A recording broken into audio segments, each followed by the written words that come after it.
What up, people? This is Vigalantee for Tell It Like a T.I. Is, YourBlackWorld.net, ReasonForRhymes.com, and I have on the line with me right now Mr. Dr. Samori Swygert, and he's gonna be participating in Intellectual Gang Banging Part 2. Where do we go now? What up, Samori? What's going on, brother? How you doing? And Happy New Year to everybody in the audience and the listeners. No doubt, bro. I'm doing all right, man. Just kind of disturbed about all this gang banging that's going on. You know, we have to worry about the gang banging on the streets and all the violence going on the street with police brutality, and then Kansas City, where I'm at, a lot of young people are losing their life, going to jail, shooting each other. You know what I'm saying? There's a whole lot of funerals happened in the last 3 weeks in Kansas City, man. But as I look at in the field, all the stuff that's going on in the house. I see a whole lot of people that's supposed to be taking us to the next level, so to speak. They're fighting with each other. All this intellectual gang banging, who's the smartest, who got the most intelligence, who can lead the person this way. It's 1,000 roads, brother, to success. And all we got to do is choose one, but everybody's fighting, though, how to get there. What do you say? No, I think you're correct. It's definitely, I like the term intellectual gang banging. It's like a cyber Chirac, if you want to call it that. Yeah. It's so interesting because now in the advent and the age of the internet and cyberspace, there's so many different mediums in which people can convey messages, their viewpoints, their philosophies, and theories on things. And it's all right. I think everybody should have their right to express their opinions and views. But with this intellectual gangbanging, what we're seeing, and especially in terms of what we're talking about for progress for Black Americans, or however you want to phrase it. Whether you just want to say African, if you want to say African American, if you want to say Black American, if you want to use melanoid people, you know what I'm talking about when we say these terms. Oftentimes, what I'm seeing and what I'm hearing is people have different takes on where we should go, which aspect we need to take.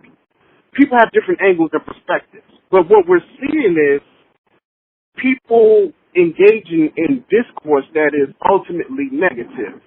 One person may have their crowd, they may have their followers, and, they have valid points. And the key thing is, nobody has the ultimate solution. I think the ultimate solution is the conglomeration of everybody's input. But what I'm seeing is people want to have their input be the ultimate. They want that they take, like gangbanging, people are taking these shots at individuals and thus ultimately sabotaging the whole progress of African Americans and uplifting us from where we are in today's situation, where we talk about economics, education, everything. So yeah, you're right. And real quick, bitch, I'm driving to DC, and there's this little hot zone that comes up where I usually lose signal. So if I do lose signal, I'll call you right back. But go ahead. Oh, yeah, we're going to keep it going. We'll piece this sucker together. But it leads me to a whole other situation. You see a whole lot of things. Well, we know what white supremacy is.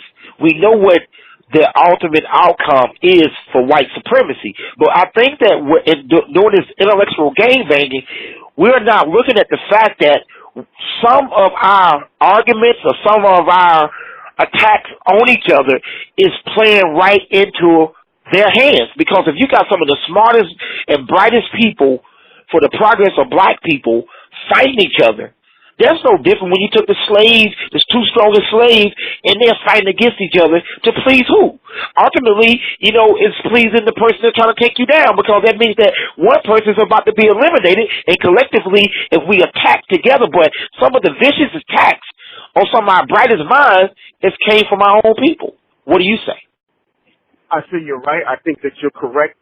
It's reminiscent of the movie Django and the movie Mandingo. If you're familiar with that, and if the listeners are familiar, those scenes in there are very emblematic, where you had the two slaves that were fighting each other in front of the master. So in Django, they were fighting in front of Leonardo DiCaprio's character, and and another guy, Cress Welsing or something like that, in front of the fireplace, fighting to the death. You know what I'm saying? Yeah. And they were fighting to see who had who would be the strongest slave that would be used to fight for money. And, basically ended up killing the other one. And also, if you notice, he gave him the hammer at the end to completely kill him, If you look at Mandingo, it was the same thing, in that fight scene. They had to kill that slave, fighting each other.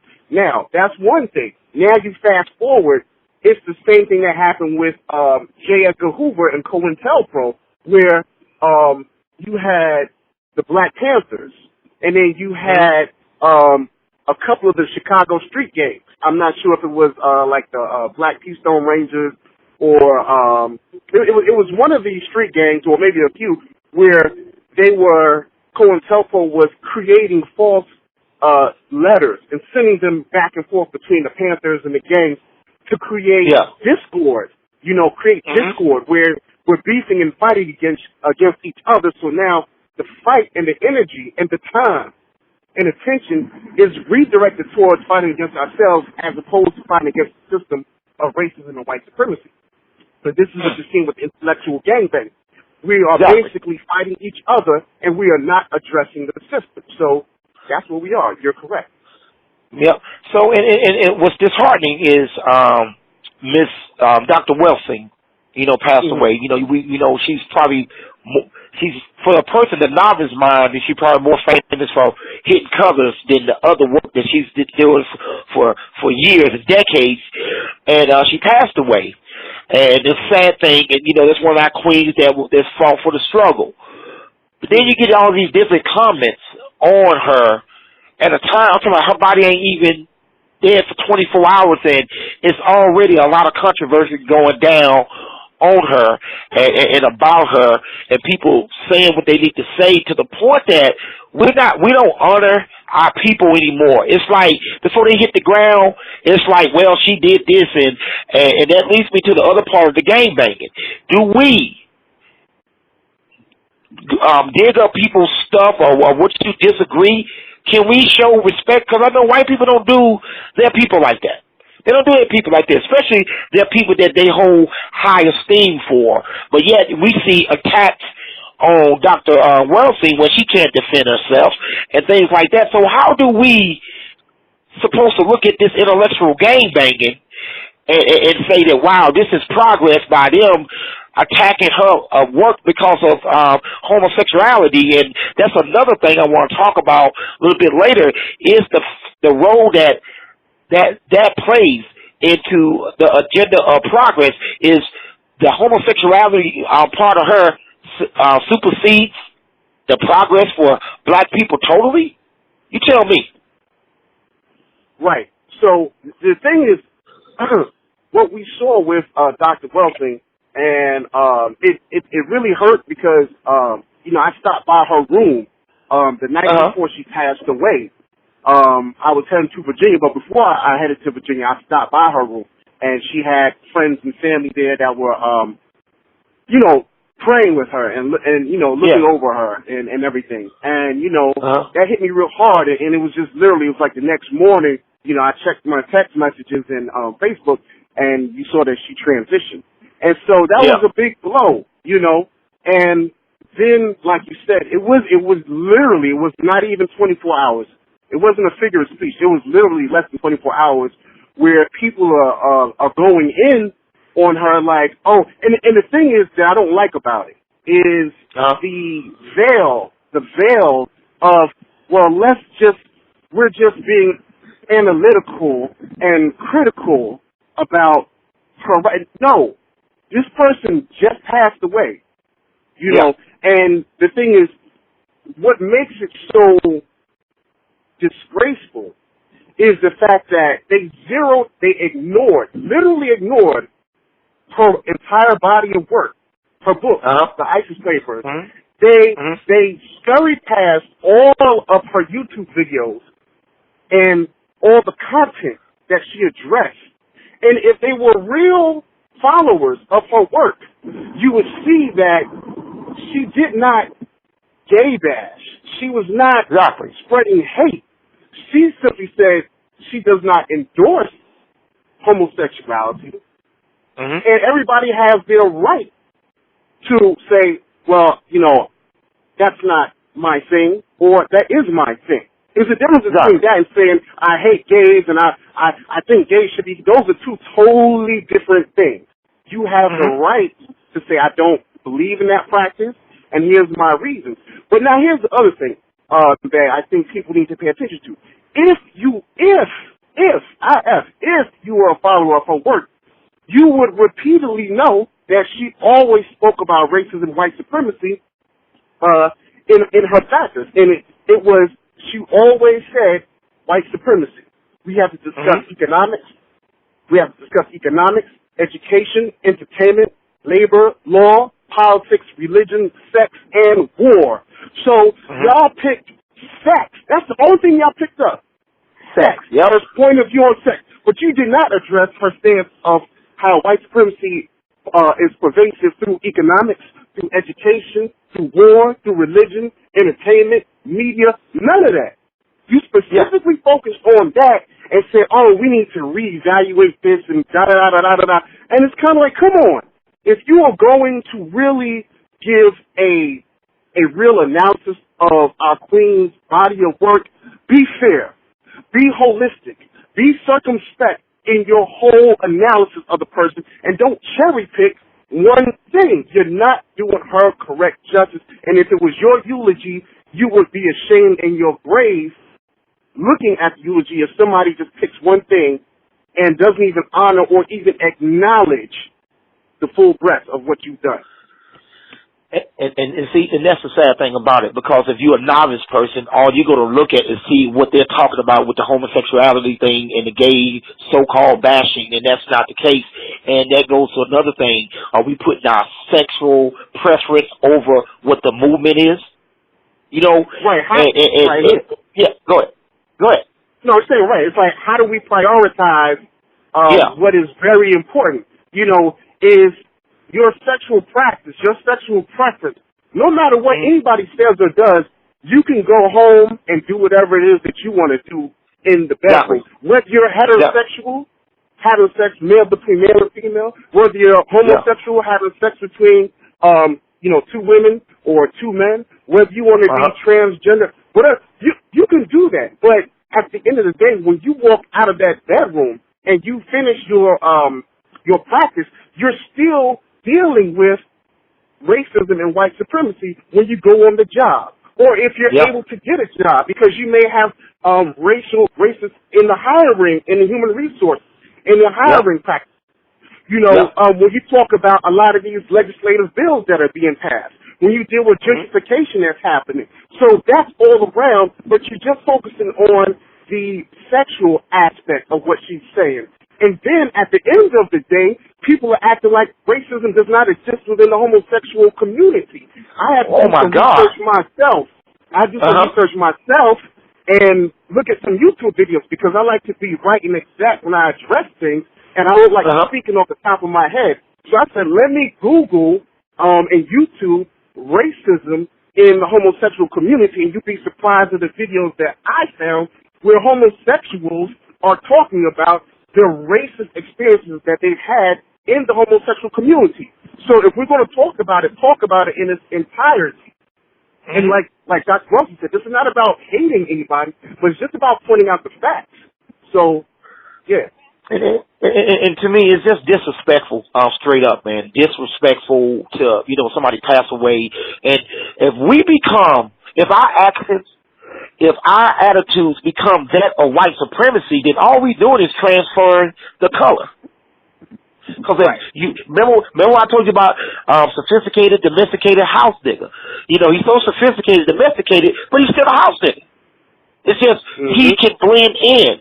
So we got these people that's going out there bashing or saying that whatever you want to say with it. You know what I'm saying? And my thing is, when I saw that, I was like, that don't even make sense to have a little compassion and respect. But when we come and we just whores for the blog, and things like that, then we got a problem. And then when we swing at you, saying, what are you doing? Then what it does, either way, on both ends, Nobody wins, and it don't help us. The gang banging hurts us because we already got to deal with this stuff in the field. In the house, we're supposed to be infiltrating the house to take over the house. But what good is taking over the house if you're going to act just like the slave master?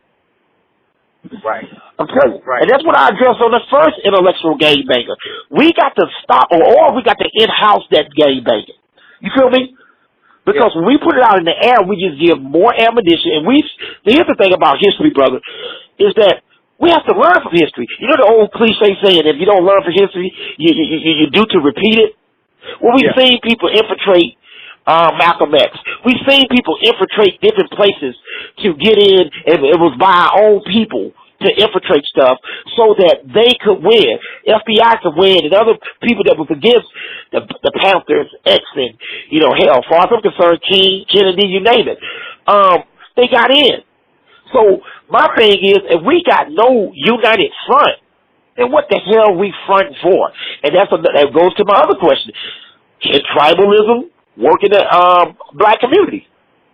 Because when you see a person on the street, you see a sister or a brother, we say, sister, what's up, my sister? What's up, my brother?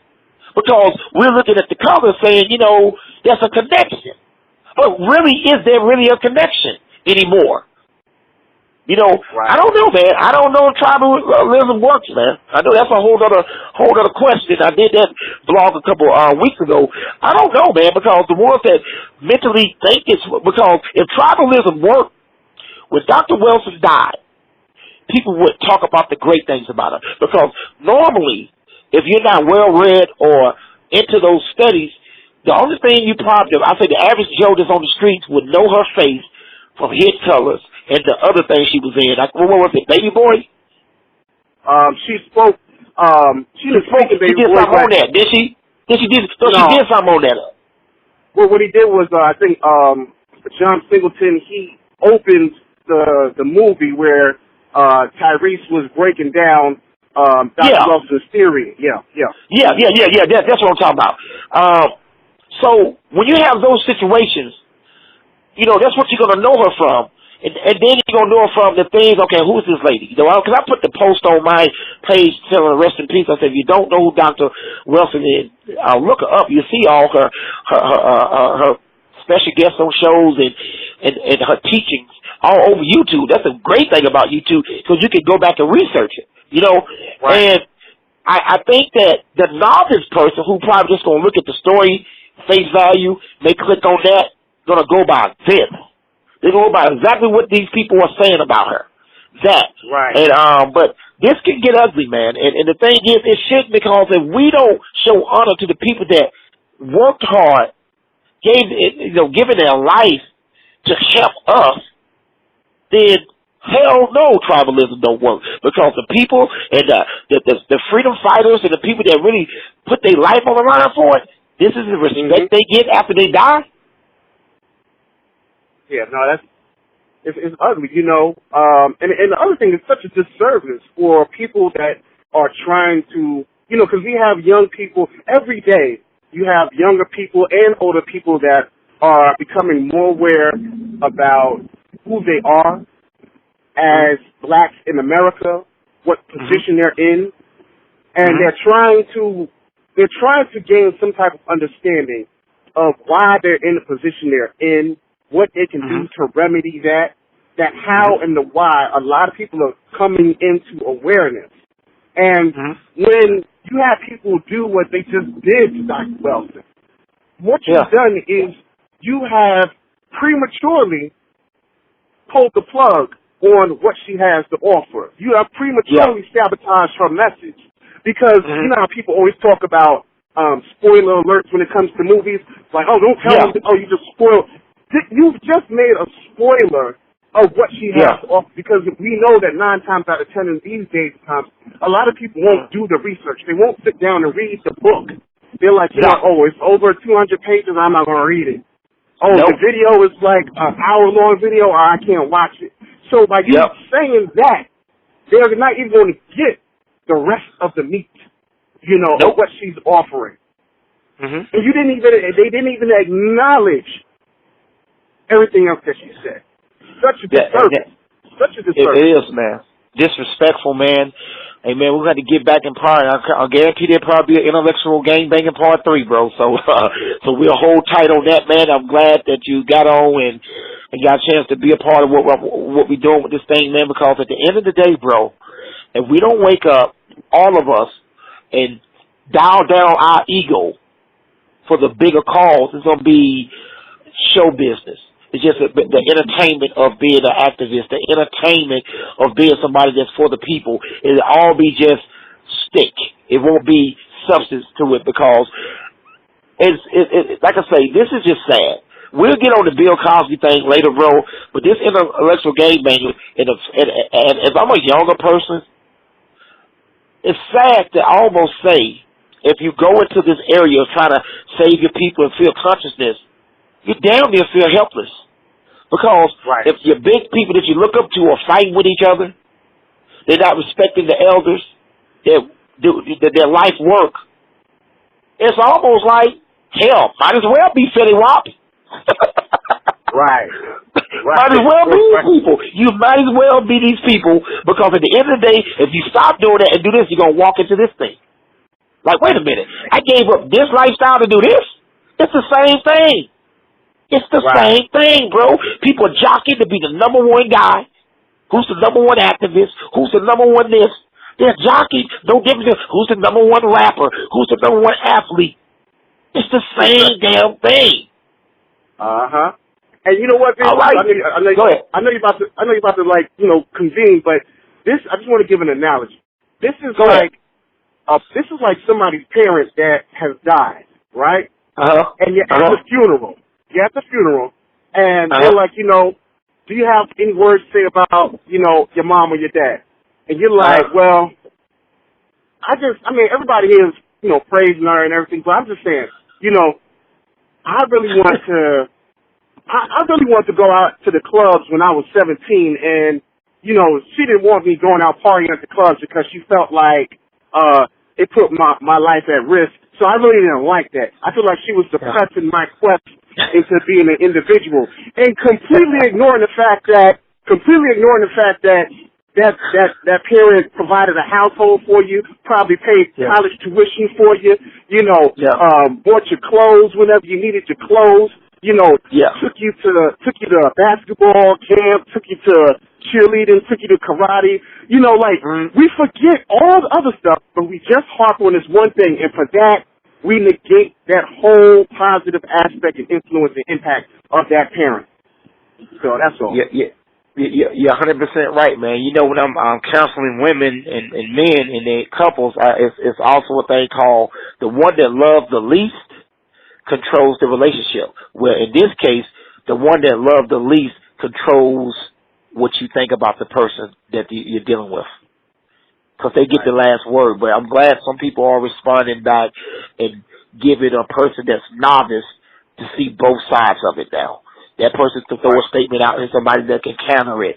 Thank God somebody had some stuff to counter and show the great works of her and not just tag her to one thing. It's almost like getting in trouble, when you're 18 or 20, you make a mistake and go to jail, and that's hell against you forever. Either all the other good stuff you did. You know what I'm saying? And it's like, that's how racism is. See, to me, it's another derivative of racism. Okay, the black man stole my purse, so all black people steal purses now. You feel me? That's exactly what this is. You can't get away from the stigma. That's exactly what this is. All right, man. You know how we do, man. We will connect again. 3HM is in the building. This has been Vigalantee and Dr. Samori Swygert for YourBlackWorld.net. Reason for Rob. Tell it like a TI is, and we just told it. And we are the movement, and we are out.